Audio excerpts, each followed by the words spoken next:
Does he or does he not exist? It's a question that is commonly asked.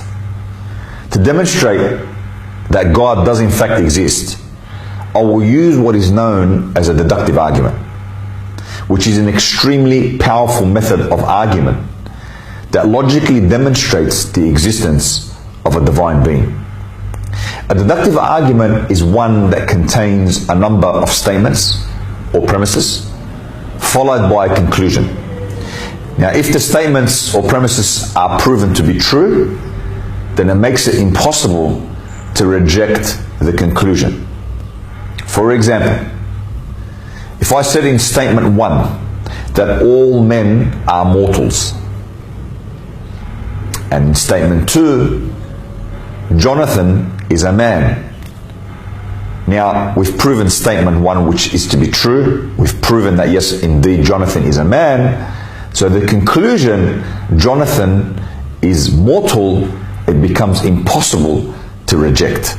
So this is an example of a deductive argument. Now what we have here on the board is an example of a deductive argument that proves the existence of a divine being. The first premise is something exists.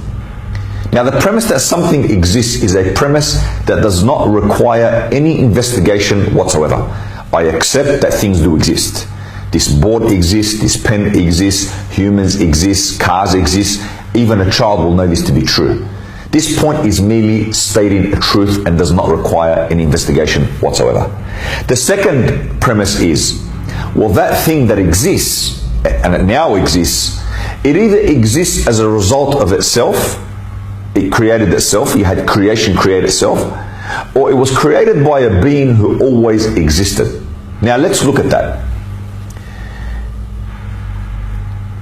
The creation at one point did not exist, after which they came into existence. So at one point they didn't exist, then they came to exist. So the origin of creation is in fact non-existence. They didn't exist, then they came to exist. Now if we said that creation relied upon another creation to exist, well, you have exactly the same thing, because the origin is still going to be non-existence.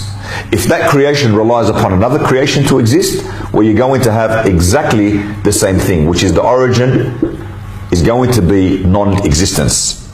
If that keeps going forever and ever and ever, all you will ever have is non-existence. So the question needs to be asked, if all you ever have is non-existence, from where will existence arise?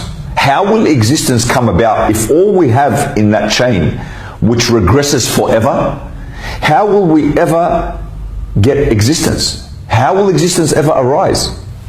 Existence will only ever arise if this stops at the being whose essence is existence.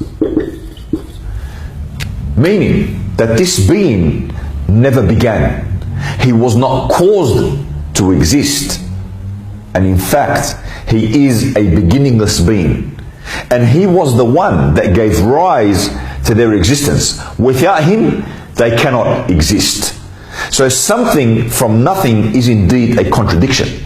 We've proven that premise 1 is true. Premise 2 is true. Therefore, it becomes impossible to reject the conclusion, which is that something has indeed always existed.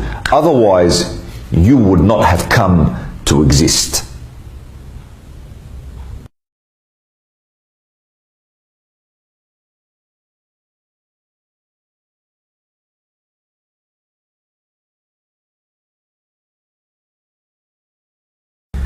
Now someone will no doubt ask, okay, I accept that something has indeed always existed, but why must it be God?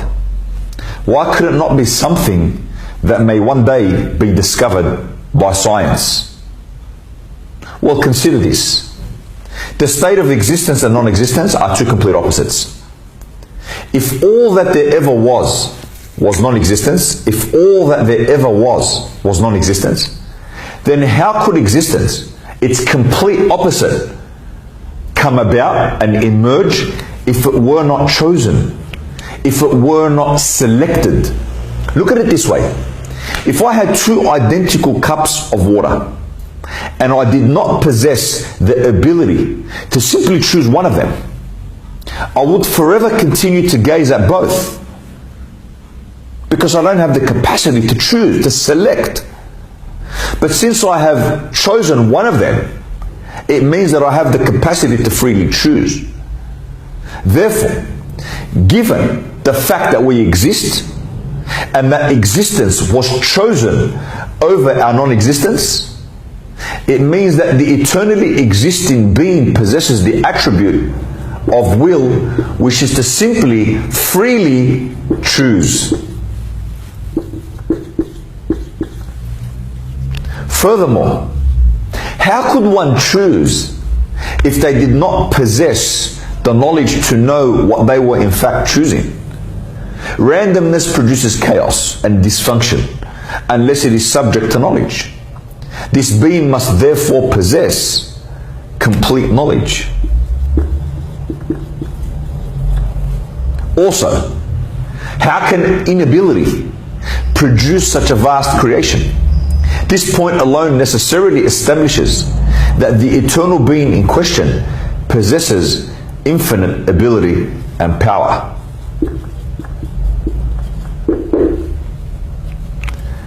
Now, these are only a few examples of some of the traits that the divine being possesses, but I think for now they suffice and establish that indeed something has always existed and that something possesses certain attributes such as to freely choose, the knowledge to know what is being chosen, and the ability to produce what one knows, and so on and so forth.